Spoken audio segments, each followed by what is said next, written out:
Hello and welcome to my YouTube channel. तो दोस्तों आज जो हम बात करेंगे वो बात करेंगे एसएपी एस/4HANA में कैसे हम डेवलपमेंट करते हैं, क्या फ्रेमवर्क हम यूज़ करेंगे, क्या मॉडल यूज़ करेंगे और किस किस तरह की डेवलपमेंट हम एसएपी एस/4HANA में कर सकते हैं। डेवलपमेंट करने का जो मॉडल है वो मॉडल की बेसिक सीरीज और उसके आर्किटेक्चर और इंस्ट्रक्शंस को हम समझेंगे। तो चलिए वीडियो शुरू करते हैं। तो सबसे पहले हमें ये समझना पड़ेगा कि हम जो ये एसपी एस/4HANA सिस्टम है वो है क्या। तो एसएपी एस/4HANA सिस्टम की अगर बात करें तो एसएपी एस/4HANA सिस्टम एक ईआरपी है। ईआरपी जो एसएपी की डेवलप की हुई है, इसमें क्या है जो उन्होंने बिजनेस की बहुत सारे जो डायमेंशंस है उसके लिए जो विद इन रिक्वायरमेंट्स पार्ट होते हैं उसको एज एप्लीकेशन हमें दे रखा है। अब क्या होता है कि कई सारी ऐसी इंडस्ट्रीज है, बिजनेस है जिनके सारे सिनारियो उसमें कवर नहीं हो पाते। जब सिनारियो कवर नहीं हो पाते, बस बिजनेस की रिक्वायरमेंट है, then we have to build some customisation over there. So customisation जब हम करते हैं उसमें बिजनेस की रिक्वायरमेंट को फुलफिल करने के लिए, तो हमारे पास एसएपी एस/4HANA में दो तरह के ऑप्शंस हैं। एक ऑप्शन तो ये है कि हम विद इन दी एसएपी एस/4HANA सिस्टम डेवलपमेंट कर लें और बिजनेस की रिक्वायरमेंट को फुलफिल कर दें। अब ऐसी कोई रिक्वायरमेंट आ गई जो हम suppose with in the application fulfil नहीं कर पा रहे या उसकी रिक्वायरमेंट हम उसमें फुलफिल नहीं कर पाएंगे, तो हम क्या करते हैं कि parallel side by side development करते हैं। और वो साइड बाय साइड डेवलपमेंट जो होता है वो हमारी एसएपी एस/4HANA सिस्टम के अंदर नहीं होता, उसके पैरेलल किसी एप्लीकेशन सिस्टम होता है, जैसे आप कंसीडर करो SAP business technology platform, SAP BTP.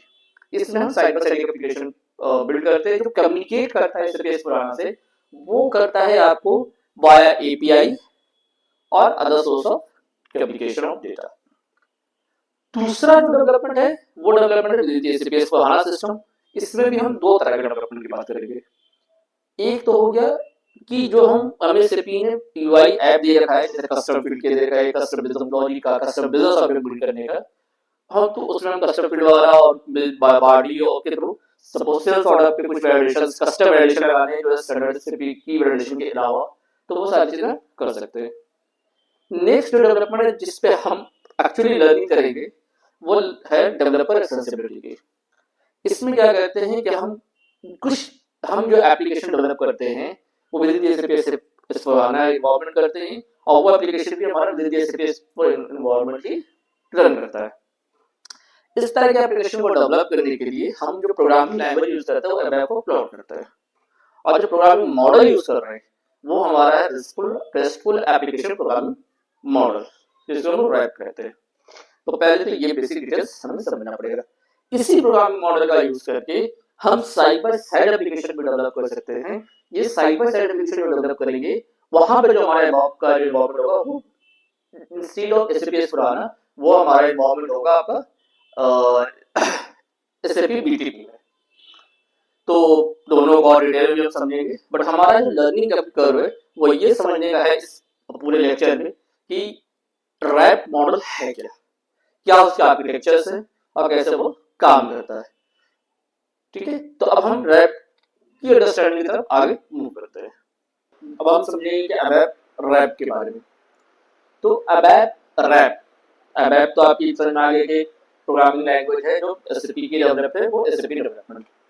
वो क्लाउड वर्जन के लिए भी हम बात करेंगे, क्योंकि अभी हमारा जो पूरा लेक्चर है, पूरा जो सीरीज है वो अबैप की क्लाउड डेवलपमेंट के पर्सपेक्टिव होगा, जिसमें जो प्रोग्रामिंग मॉडल यूज हो रहा है वो रैप हो रहा है। RAP means RESTful application programming model.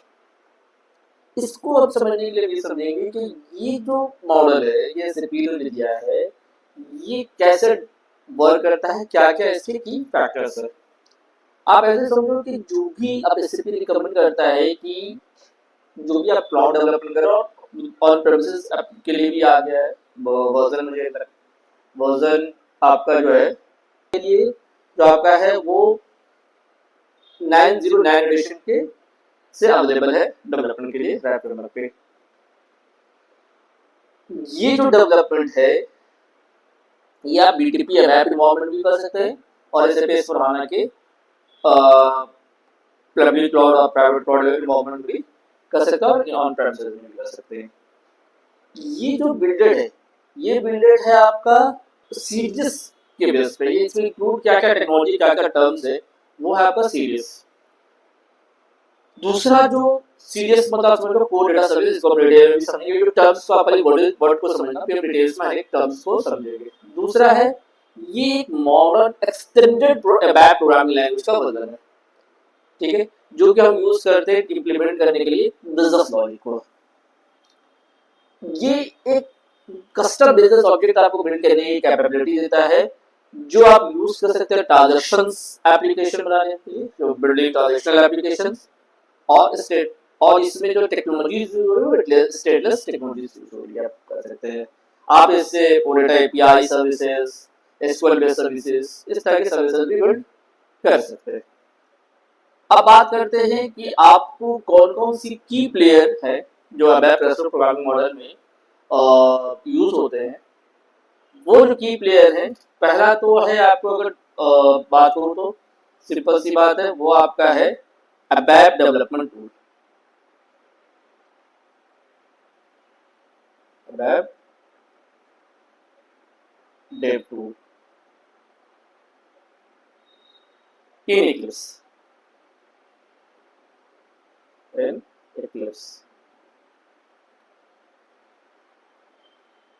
ठीक है, web dev tool in Eclipse. Language जो यूज कर रहे हैं आप, अबैप एंड सीडीएस। तो लैंग्वेज जो है आपका है वो है अबैप एंड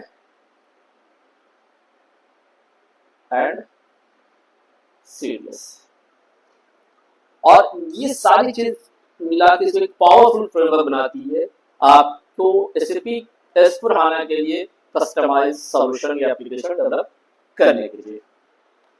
अब हम इसके आर्किटेक्चर को समझेंगे। आर्किटेक्चर जो है हमारा, ये हमारा अभी जो बेसिकली जो डिवाइडेड है वो 3 सेक्शन में डिवाइडेड है। एक तो है आपका डेटा मॉडलिंग और बिहेवियर का सेक्शन है, दूसरा इनका सेक्शन है वो है बिजनेस सर्विस और प्रोविजनिंग का, तीसरा है सर्विस कंजप्शन का। अब इस हर आर्किटेक्चर के जो 3 सेगमेंट है उनकी भी अपने अपने कुछ डिविजन्स है। जैसे अगर हम जो भी डिटेल्स में समझेंगे वो समझेंगे सबसे पहले डेटा मॉडलिंग एंड बिहेवियर के सेक्शन को, जिसमें एक सेक्शन तो हमारा बिजनेस ऑब्जेक्ट का है, दूसरा सेक्शन हमारा क्वेरीज का है। बिजनेस ऑब्जेक्ट की अगर सेक्शन की बात करें तो इसमें हमारा 3 सेक्शन आ रहे हैं। एक तो सीडीएस डेटा मॉडलिंग, जिसको कोर डेटा सर्विसेज भी कहते हैं, दूसरा आ रहा है बीडीए बिहेवियर डेफिनेशन, तीसरा है वेब बिहेवियर इम्प्लीमेंटेशन। अब इसको एक सिंपल एग्जांपल से समझो कि आप कोई भी business object is that like real time object, आप कोई भी रियल टाइम ऑब्जेक्ट बनाते हैं, उसके जो ऐप डेवलपमेंट के लिए आपको डेटा स्टोर करने के लिए कुछ मॉडल्स आर्किटेक्चर्स चाहिए होंगे। तो उस डेटा मॉडल जो आर्किटेक्चर्स है, वो डेटा मॉडलिंग आर्किटेक्चर हमारा सीरियस डेटा मॉडलिंग में कवर होता है। जो भी आप उसके पैटर्न्स की कैसे डेटा हमारे प्रोसेस करेगा सिस्टम उस एप्लीकेशन के लिए। दूसरा ये होता है कि जब भी आप कोई ऑब्जेक्ट बनाते हैं, उस ऑब्जेक्ट की कुछ बिहेवियर को आप डिफाइन करते हैं। तो भाई इस ऑब्जेक्ट का बिहेवियर है, सेव होगा इसमें डेटा, डिलीट होगा, अपडेट होगा, कुछ और अदर्स एक्शंस होंगे, वो सारे उनके बिहेवियर्स है। एप्लीकेशन का रीड, कौन सा स्क्रीन का जो एलिमेंट है वो रीड होगा, कौन सा कब कौन सा रीड ओनली होगा, कौन रीड ओनली नहीं होगा, कब बटन हाइड होगी, कब बटन अनहाइड होगी, एंड अदर्स फीचर्स, जो क्या क्या डिफॉल्ट अगर क्रिएट मोड हो तो कैसे डिफॉल्ट सेटिंग क्या होगी, किसी फील्ड की कैलकुलेशंस में क्या क्या, ये सारे हमारी बिहेवियर डेफिनेशंस में इसमें आते हैं। अब आता है हमारा ABAP behaviour implementation. ABAP behaviour implementation को ऐसे समझो कि जो हमने बिहेवियर को डिफाइन किया, तो ये बिजनेस ऑब्जेक्ट की बिहेवियर है। अब ये बिहेवियर तो हमने डिफाइन कर दिया, अब इस बिहेवियर को जो हम इंप्लीमेंट करेंगे, वो इंप्लीमेंट करेंगे हम अबैप के थ्रू, अबैप क्लासेस में, जो ऑब्जेक्ट के अगेंस्ट में क्रिएट होगा, और उसमें जो हमने बिहेवियर डेफिनेशन है उसकी बिहेवियर की इंप्लीमेंटेशन हो। ये तो होगी पूरी बिजनेस ऑब्जेक्ट की बात। बगल पहले जैसे क्वेरी समथिंग, आपने डेटाबेस मॉडल बनाया, उस डेटाबेस मॉडल के ऊपर आपने क्वेरीज मॉडल बनाया जिसको हम सीरीज कहते हैं, जहां आपने डेटा पेश किया based on some conditions and then you will do some another task on that. ये एक डेटा मॉडलिंग बिहेवियर का एक बेसिक इंट्रोडक्शन हो। अब अगर मैं बात करूं दूसरा जो हमारा इसमें है बिजनेस सर्विस प्रोविजनिंग की जो पार्ट है, वो बिजनेस सर्विस प्रोविजनिंग में हमारा क्या होता है, बिजनेस ऑब्जेक्ट का प्रोजेक्शन होता है। अब प्रोजेक्ट बिजनेस ऑब्जेक्ट का प्रोजेक्शन क्या हुआ, तो बिजनेस ऑब्जेक्ट का प्रोजेक्शन ऐसा आप समझ लो कि आप सपोज मैंने कोई एक ऑब्जेक्ट बनाया, सपोज हमने एक बिजनेस पार्टनर का एक ऑब्जेक्ट बनाया। अब बिजनेस पार्टनर का जो ऑब्जेक्ट है, उस ऑब्जेक्ट में मेरा कस्टमर भी एक सेक्शन है, सपोज एक वेंडर का सेक्शन है और एक मेरा लीड का सेक्शन है। मतलब डेटा सेम है, कुछ कुछ वैल्यूज है जो डिफरेंट है based on those projection, customer projection, vendor projection और लीड प्रोजेक्शन। तो हम क्या कहते हैं कि जो हमारी जो बिजनेस ऑब्जेक्ट है, उसके टॉप पे हमारी बिजनेस सर्विस डिजाइन होती है कि क्या क्या हमें प्रोजेक्ट करना है अपने प्रोजेक्शन व्यू में। आप प्रोजेक्शन व्यू करने का मतलब ये आप किसी को प्रोजेक्ट कर रहे हैं, तो मेरे समझ में क्या क्या फील्ड प्रोजेक्ट करेंगे, क्या क्या बिहेवियर प्रोजेक्ट कर रहे हैं अपने रूल ऑब्जेक्ट का, और उसका इम्प्लीमेंटेशन क्या क्या बिहेवियर का इम्प्लीमेंटेशन प्रोजेक्ट में दे रहे हैं बिजनेस ऑब्जेक्ट के लिए। अब कस्टमर के लिए उनके अपने स्पेसिफिक फील्ड होंगे जो उनको प्रोजेक्ट किए जाएंगे, उनके बिहेवियर्स होंगे और उनके इम्प्लीमेंटेशन होंगे। सेम सप्लायर के लिए होंगे और सिर्फ उनके कॉरस्पॉन्डिंग लीड के होंगे, जो कि बेस्ड होगा हमारे रूट ऑब्जेक्ट, जो मेरा मेन ऑब्जेक्ट बिजनेस ऑब्जेक्ट है बिजनेस पार्टनर, उस पे। अब बात करते हैं इसी सेक्शन में बिजनेस सर्विस की प्रोविजन सेक्शन में हमारा सर्विस डेफिनेशन और बाइंडिंग आता है। बहुत ध्यान से समझने की बात है। तो हमने ये पोजीशंस बनाए कि ये अब इसको हमें एक्सपोज करना है कि भाई ये जो हमने पोजीशंस बनाई, ये हमारे जो व्यू है, ये हमारे बिहेवियर के जो व्यूज हैं, ये जो हमने प्रोजेक्ट किए हैं, ये सारे के सारे जो हम सिस्टम अदर सिस्टम को या किसी को एक्सपोज कर रहे हैं विद इन सिस्टम, तो ये चीज आपको शो होगा, ठीक है, विद इन द स्कोप, किस डिफाइंड स्कोप में, वो सारी चीजें हम सर्विस डेफिनेशन में करते हैं। अब ये तो हमने एक्सपोज कर दिया भाई, ये सर्विसेज है जो हम एक्सपोज कर रहे हैं, बट वो सर्विस किस प्रोटोकॉल में हम एक्सपोज कर रहे हैं, किस वर्जन में कर रहे हैं, किस पर्पस से कर रहे हैं, कि वो जो मेरी एक्सपोज है वो V2 और डेटा V2 प्रोटोकॉल पे है, V4 पे है, वेब API के लिए है या UI के लिए है, ये चीज हम डिफाइन करते हैं सर्विस बाइंडिंग में। अब ये तो हमने बाइंडिंग कर दी, मैंने वेब API पे फॉर्मेट में कर दी या फिर UI फॉर्मेट में कर दी। अब ये जो मेरी बाइंडिंग है उसका नेक्स्ट स्टेप होता है सर्विस कंजम्पशन, मींस वो कैसे आगे कंज्यूम हो रहा है, एज ए वेब पे कंज्यूम हो रही है वो डेटा वेब पे, या वो डेटा UI सर्विस पे UI पे कंज्यूम हो रहा है, या हमारी जो पूरी सर्विसेज बिल्ड हुई है। तो ये जो पूरा एक पैटर्न है, यही हमारा एक एक्चुअली रैप का एक बेस आर्किटेक्चर ओवरव्यू है। अब आगे हम बात करेंगे इसकी जो पहला सेक्शन है डेटा मॉडलिंग में बिजनेस ऑब्जेक्ट के बारे में। तो अब हम डिटेल में बिजनेस ऑब्जेक्ट के आर्किटेक्चर को समझेंगे। बिजनेस ऑब्जेक्ट की जो आर्किटेक्चर है उसमें हमारा 3 सेक्शन है। पहला सेक्शन जो है वो हमारा डेटा मॉडल का है, दूसरा सेक्शन जो है हमारा उस डेटा मॉडल के अगेंस्ट में बिहेवियर का है, और तीसरा है उस बिहेवियर के रन टाइम इम्प्लीमेंटेशन का है। तो उसमें भी सबसे पहले 3 सेक्शन में हम समझेंगे बिजनेस ऑब्जेक्ट के डेटा मॉडल के डेफिनेशन को। अब बिजनेस ऑब्जेक्ट का डेटा मॉडल ऐसे समझो कि सपोज आप कोई बिजनेस ऑब्जेक्ट बना रहे हो, उस बिजनेस ऑब्जेक्ट में आपका उसका डेटा स्टोर, उस एप्लीकेशन का आर्किटेक्चर जो डेटा के लिए होगा वो क्या होगा। अब मैं एक एग्जांपल आपको देता हूँ कि कोई भी जैसा आप सेल्स ऑर्डर का मान लो एप्लीकेशन बना रहे हो, उस सेल्स ऑर्डर में आपका एक पैरेंट सेक्शन होता है, हेडर की सेक्शन जिसको हम कह सकते हैं, और एक उसके चाइल्ड होते हैं जिसके आइटम सेक्शन कहते हैं। तो ये उसकी एक आर्किटेक्चर होते हैं, एक पैरेंट नोड होता है और एक चाइल्ड नोड होता है। मैं इसको एक डायग्राम के जरिए आपको समझाने की कोशिश करता हूँ। तो देखो एक ये जो हमारा एक आर्किटेक्चर है बिजनेस ऑब्जेक्ट के डेटा मॉडल का, इस आर्किटेक्चर में अगर आप ध्यान दो तो इसमें हमारा क्या है, इस बिजनेस ऑब्जेक्ट में एक रूट नोड है, उस रूट नोड के अगेंस्ट में एक चाइल्ड है जिसको आप चाइल्ड नोड कहेंगे। इस चाइल्ड, ये चाइल्ड जो है ये इस रूट नोड जो है इसका एक पैरेंट है, ये इसका चाइल्ड है, बट ये जो है इस वाले का पैरेंट है और ये चाइल्ड है, दैट मींस, और ये जो है एक लीफ नोड है जिसके कोई चाइल्ड नहीं है। अब इसी तरह से हमारे डेटा जो हमारे एप्लीकेशन होते हैं उसके आर्किटेक्चर होते हैं। इस आर्किटेक्चर में बिजनेस ऑब्जेक्ट की जो आर्किटेक्चर है, इसमें जो सबसे टॉप का जो जो पैरेंट होता है या रूट होता है, यही मेरा एक्चुअल में बिजनेस ऑब्जेक्ट को रिप्रेजेंट करता है। ये आपको एक समझने की जरूरत है। अब ये जो रूट है, पैरेंट है और चाइल्ड है, इनकी कुछ रिलेशनशिप को समझने की बहुत जरूरत है। ये जो रिलेशनशिप टर्म है, ये दो तरह के। अब इसकी जो रिलेशन है, ये बिजनेस जो हमारे पेरेंट नोड और जो हमारे चाइल्ड नोड है, ये आपस में जो कनेक्टेड हो है, इसमें एक रिलेशनशिप है, इसको समझने की बहुत जरूरत है, क्योंकि इसका हमारा बिजनेस ऑब्जेक्ट के डेवलपमेंट में बहुत बड़ा रोल होता है। इसमें जो लिंकिंग है वो दो तरह के होते हैं। एक होता है एसोसिएशन, दूसरा होता है कंपोजिशन। अगर मैं एसोसिएशन की बात करूं तो ये हमारे लूजली लिंक कनेक्शंस होते हैं। मीन्स आप ऐसे समझ लो कि ये सपोज कोई पेरेंट है, वो बिना चाइल्ड के हो सकता है, ठीक है। बट अगर मैं चाइल्ड बोलूं तो क्या किसी पेरेंट के बिना हो सकता है? नहीं हो सकता है।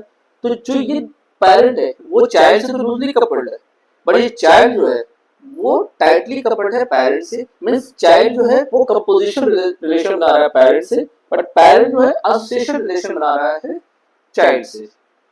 ये चीज आप ऐसे समझ लो। Means child can not remain without parent. तो ये हमारा ऐसा कोई भी रिलेशन, वो कंपोजिशन रिलेशन हुआ। बट अगर कोई रिलेशन है जिसमें वो हो तो भी फर्क नहीं, ना हो तो भी फर्क नहीं। मीन्स पेरेंट के लिए उसका चाइल्ड होना या रूट नोड के लिए उसका चाइल्ड होना मैंडेटरी नहीं, तो वो एसोसिएशन रिलेशन में आएंगे। दूसरी चीज जो इंपॉर्टेंट है समझिए कि ये जो रिलेशन है, एसोसिएशन रिलेशन, ये कितने तरह के हो सकते हैं, या कंपोजिशन रिलेशन, ये 0 to many, 1 to 1 हो सकते हैं और 1 to many हो सकते हैं, ठीक है। तो ये इतने ये जो कॉन्सेप्ट है, अब ये इसको हम जब प्रोग्रामिंग के फॉर्म में जो हम इम्प्लीमेंट करेंगे तो ज्यादा डिटेल से इसको हम समझने की कोशिश करेंगे।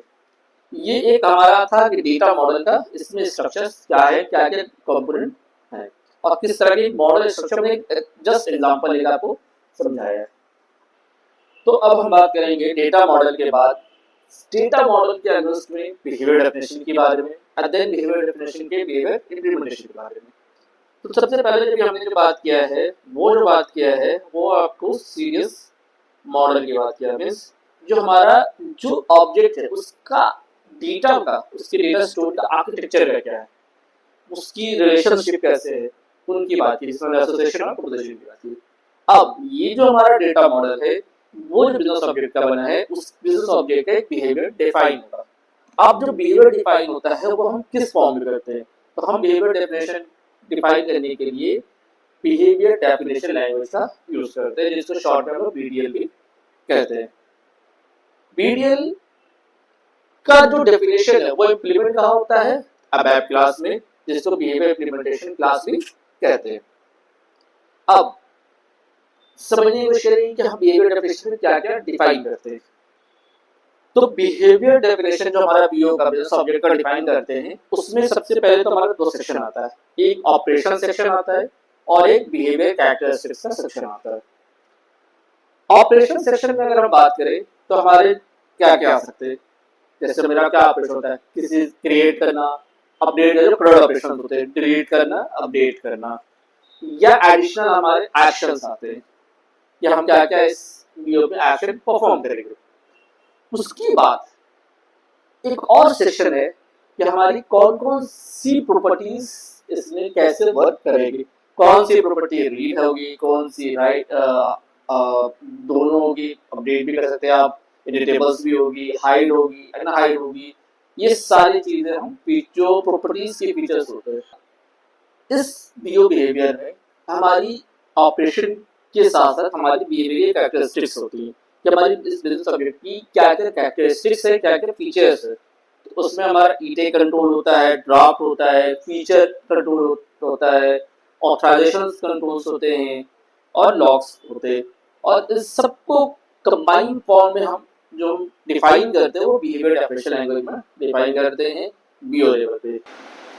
तो अब हम समझने की कोशिश करेंगे कि मैं आपको बिहेवियर डेफिनेशन कैसे डिफाइन होता है अडल्ट में क्लिप्स के थ्रू, वो एक एग्जांपल कोड में दिखा रहा हूँ और कैसे मैं उसमें हम डिफाइन करते हैं एक्शंस, कैरेक्टरिस्टिक्स और ऑपरेशंस, इन सबको एक एग्जांपल कोड में आपको दिखाने की कोशिश करता हूँ। तो अभी आप समझो कि ये मेरा जो है ये बिहेवियर डेफिनेशन का एग्जांपल है कि बिहेवियर डेफिनेशन कैसे लिखा था। एक ऑब्जेक्ट के लिए लिखा हुआ है, उसमें हमने डिफाइन किया हुआ है कि मेरा ये ऑब्जेक्ट किस तरह से है, मैनेज है और क्या इसकी कैरेक्टरिस्टिक्स है। तो ड्राफ्ट है इसकी एक कैरेक्टरिस्टिक्स। ये बिहेवियर के लिए इम्प्लीमेंटेशन कहाँ हो रहा है, तो इस क्लास में हो रहा है। ये डेटाबेस में कौन सा जो है टेबल, जो परसिस्टेंट टेबल है जो स्टोर करेगा वो ये है। ड्राफ्ट टेबल क्या है, ये है। इसकी कैरेक्टरिस्टिक्स क्या क्या है, ऑपरेशन क्रिएट अपडेट डिलीट हमने इसकी डिफाइन किए। फिर इसकी एसोसिएशन, इसकी चाइल्ड एंटिटी से क्या है ये डिफाइन हुआ। देन इसकी जो की कैरेक्टरिस्टिक्स है, प्रॉपर्टीज है, वो डिफाइन हो रही है। यहाँ पे रीड ऑनली कौन कौन सी फील्ड है, मैंडेटरी कौन सी फील्ड होगी ये। देन और कौन कौन से ऑपरेशन के अलावा कौन कौन से एक्शंस है इसमें, वो हमने डिफाइन किए हैं। क्या वो रिटर्न है उसका, ये वो सारी चीजें जितनी भी हम किसी बिजनेस ऑब्जेक्ट में डिफाइन कर रहे हैं, वो सारी चीजें बीओ की बिहेवियर की ये डेफिनेशन डिफाइन होती है बिहेवियर डेफिनेशन में। और जिसको डिफाइन करने के लिए जो हम यूज करते हैं वो बिहेवियर डेफिनेशन लैंग्वेज को यूज करते हैं, जो हम आगे जाके सीखेंगे और करेंगे। अब आगे हम समझने की कोशिश करते हैं कि ये जो बिजनेस ऑब्जेक्ट है वो रन टाइम पे वर्क कैसे करता है एक अगले इमेज के जरिए। आपको इस इमेज के जरिए आप ये समझ सकते हो कि देखो आपकी जो पीएमपीओ की जो रन टाइम बिहेवियर है वो दो सेक्शन में डिवाइडेड है। एक तो है इंटरेक्शन फेज, दूसरा है safe sequence phase.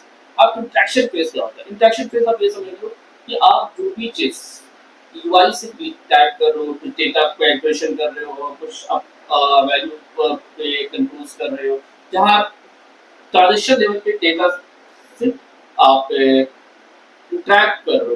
But once you have done सारे वैलिडेशंस हो गए, सारे कैलकुलेशन हो गए, then your data once you click on create, वो सारी चीजें वैलिडेशन सारी कैलकुलेशन होने के बाद ये अपडेट वो आपकी जाती है बिहेवियर सेवर की। Then it will move on this HANA DB. तो ये आपका पूरा बीओ का एक रनटाइम बिहेवियर है, प्रोसेस है कि रनटाइम में वर्क कैसे करता है। First in interaction phase, then in safe sequence and then finally it will move on to SAP HANA database. ठीक है, तो ये आपका एक प्रोसेस कंप्लीट हो गया। हमने बीओ को समझा, बीओ में हमने बीओ के सीरियस मॉडल को समझा, बिहेवियर डेफिनेशंस को समझा, देन बिहेवियर डेफिनेशन की रन टाइम बीओ की रन टाइम प्रोसेस को समझो। और डेफिनेशन जो हमारा इम्प्लीमेंट होता है वो बिहेवियर डेफिनेशन की इम्प्लीमेंटेशन क्लास में होता है। तो इसको हमने समझा कि इसकी सारी डिटेल्स कहाँ इम्प्लीमेंट होती है। तो इसका फर्दर हम करके भी अपने प्रोजेक्ट में देखेंगे। अब ये तो सारी पार्ट जो थी हमारी, हम बात करेंगे प्रोजेक्शन के बारे में, बिजनेस ऑब्जेक्ट प्रोजेक्शन की। तो अब उस डिटेल्स की तरफ मूव करते हैं। बिजनेस ऑब्जेक्ट की डिटेल्स हो गई हमारी, अब बिजनेस ऑब्जेक्ट प्रोजेक्शन की बात करेंगे। अब जो हमारा बिजनेस ऑब्जेक्ट का प्रोजेक्शन, वो ऐसे समझो कि मेरा एक बिजनेस ऑब्जेक्ट है बिजनेस पार्टनर का। ये जो बिजनेस पार्टनर का बिजनेस ऑब्जेक्ट है इसकी कई सारे प्रोजेक्शंस हो सकते हैं। जैसे ये डेटा जो कंसिस्ट कर रहा है इसमें कस्टमर का डेटा भी है, वेंडर का डेटा भी है और सप्लायर का, बट इनकी कुछ कुछ कैरेक्टरिस्टिक्स और कुछ फील्ड्स अलग अलग है। अब इसको प्रोजेक्ट करने के लिए जो बिजनेस पार्टनर हमारा जो ऑब्जेक्ट है बिजनेस ऑब्जेक्ट, उसकी जो एक प्रोजेक्शन है वो ये है, कस्टमर है, वेंडर है और सप्लायर है। इस कुछ फील्ड है, कुछ एक्शन से ऑपरेशन से, इसको अलग अलग प्रोजेक्शंस में हम व्यू कराएंगे। इसको हमारा ये हमारा होता है बीओ का प्रोजेक्शन। इसमें जैसे यहाँ पे आप देख सकते हो हम सीडीएस का प्रोजेक्शन होता है, ऑब्वियसली बात है फिर प्रोजेक्ट कर रहे हैं कि कौन सी ऑब्जेक्ट, इस ऑब्जेक्ट का कौन सा प्रोजेक्शन बीओ प्रोजेक्शन है, कस्टमर के अगेंस्ट में कौन सी फील्ड हमें दिखानी है सीडीएस में, वेंडर के लिए कौन सी और सप्लायर के लिए कौन सी, सेम ऐसी कौन सी बिहेवियर अलग में प्रोजेक्ट करनी है और बिहेवियर का इम्प्लीमेंटेशन हमारा जो है। ये पार्ट हो गया हमारा बिहेवियर ऑब्जेक्ट प्रोजेक्शन में। इसके बाद जो हमारा नेक्स्ट स्टेज होता है वो सर्विस डेफिनेशन और सर्विस बाइंडिंग का होता है, जो इसके टॉप पे होता है, बिहेवियर प्रोजेक्शन के टॉप पे। अब ये जो सर्विस डेफिनेशन है वो है क्या, वो आप ऐसे समझो कि जो आप आपने बिहेवियर ऑब्जेक्ट बनाया है उसको आप एक्सपोज करते हो। एक्सपोज करना वो कैसे एक्सपोज करते हो, कहाँ डिफाइन करते हो, तो वो डिफाइन करते हो आप सर्विस डेफिनेशन में। बट जो आपने एक्सपोज किया है सर्विस डेफिनेशन में वो कैसे कंज्यूम, किस प्रोटोकॉल के अगेंस्ट होगा, वो किस पर्पस के लिए आपका बाइंड होगा, वो हम डिफाइन करते हैं सर्विस बाइंडिंग में। तो ये जो हमने एक्सपोज किया है सर्विस इन डेफिनेशन में, जो हमारी पोजीशन डिफाइन एक्सपोज हुई, वो ओडेटा प्रोटोकॉल में V2 और V4 में उनमें से किसी में किसमें हुई है, वेब एपीआई के लिए हुई है या एज ए यूआई सर्विस हुई है। ये सारी चीजें जो हम डिफाइन करते हैं वो सर्विस बाइंडिंग में करते हैं। अब ये सर्विस बाइंडिंग में जो हमने डिफाइन किया वो फर्दर जाके कंज्यूम होती एज ए यूआई और एज ए वेब एपीआई। जिस तरह से भी हमने इसकी बाइंडिंग की है उस हिसाब से ये उस प्रोटोकॉल के पैटर्न पे कंज्यूम होगी। ठीक है, ये पूरा एक रॉ चार्ट है। अब मैं पूरे इस जो हमने अलग अलग सेगमेंट पढ़ा उस पर सिंगल पिक्चर में समझने की कोशिश। अब हम इस पिक्चर के जरिए अपने जितने भी अभी हमने टर्म सीखे, CDS model, behaviour definition, business object projection, service definition, service binding, how it will move, architecture, उसको आप समझने की कोशिश करते हैं। तो देखो सबसे पहले हम अगर कोई भी बिजनेस ऑब्जेक्ट बना रहे हैं उसके लिए हमें डेटाबेस मॉडल की जरूरत होती है, टेबल की जरूरत होती है। वो टेबल हमारा हाना डीबी में बनता है, तो सबसे पहले हमें रिक्वायर्ड होती है हाना डीबी में टेबल की। उसके बाद अब हम क्या करते हैं, जो हमारा ऑप्शन पार्ट है, but is always best practice कि हम सीरियसली उस टेबल के ऊपर बनाएं। मीन्स सब डायरेक्ट टेबल टैब पे व्यू ना बना के उस टेबल के ऊपर एक सीरियस व्यू बनाए, एक व्यू बनाए। देन ये जो हमारी जो व्यू है इस व्यू के ऊपर ही हमारा जो डिफाइन होता है कि इसका व्यू स्ट्रक्चर क्या होगा। मीन्स जो हमने डेटा मॉडल पढ़ा था कि रूट एंटिटी, चाइल्ड एंटिटी और पैरेंट और चाइल्ड एंटिटी, तो वो जो डिफिनेशन है वो की मल्टीपल आपने टेबल बनाया, टेबल के ऊपर आपकी एक व्यू बनी, व्यू को कंबाइन करके हमने कोई व्यू का स्ट्रक्चर डिफाइन किया सीरियस व्यू के फॉर्म में। अब जब मेरा व्यू का स्ट्रक्चर डिफाइन हो गया देन उसके अगेंस्ट में हम बिहेवियर उस रूट जो बिजनेस ऑब्जेक्ट है उसका बिहेवियर डिफाइन करेंगे।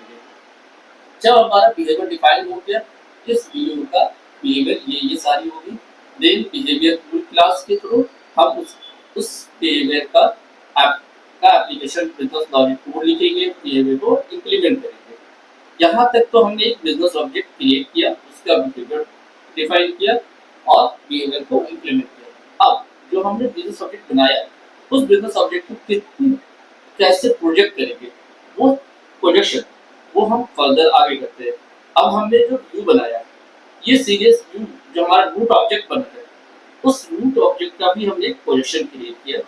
जैसे मैंने बोला था कि ये मेरा जो ऑब्जेक्ट है बिजनेस ऑब्जेक्ट है, ये मेरा बिजनेस पार्टनर है, उसका एक मैंने प्रोजेक्शन बनाया है सप्लायर। तो ये मेरा एक प्रोजेक्शन हो गया सप्लायर का, मल्टीपल प्रोजेक्शन भी आप एक बिजनेस ऑब्जेक्ट के अगेंस्ट में क्रिएट कर सकते हैं। उसमें कौन सी फील्ड एक्सपोज आपको फील्ड प्रोजेक्ट करनी है उस आइडेंटिफाई कर सकते हैं। देन उस बिहेवियर जो आपको बिजनेस ऑब्जेक्ट की बिहेवियर थी उनमें से कौन से बिहेवियर को आप इसमें यूज करना चाहते हो, वो बिहेवियर डेफिनेशन जो आप प्रोजेक्शन के बनाएंगे उस बिहेवियर डेफिनेशन में आप यहाँ पर बता सकते हैं कि भाई ये जो मेरा प्रोजेक्शन है इसका जो बिहेवियर है वो जो है मेरे बिजनेस ऑब्जेक्ट के इन बिहेवियर को यूज करेगा। ये एक प्रोसेस हुआ। अब इसकी बात मेरा क्या होता है कि जो हमने प्रोजेक्शन बनाया है उस प्रोजेक्शन को हम एक्सपोज करते हैं। एक्सपोज किसके जरिए करेंगे, तो सर्विस डेफिनेशन के थ्रू। जब हमने इसको एक्सपोज किया, अब एक्सपोज करने के बाद हम उसको बाइंड करेंगे।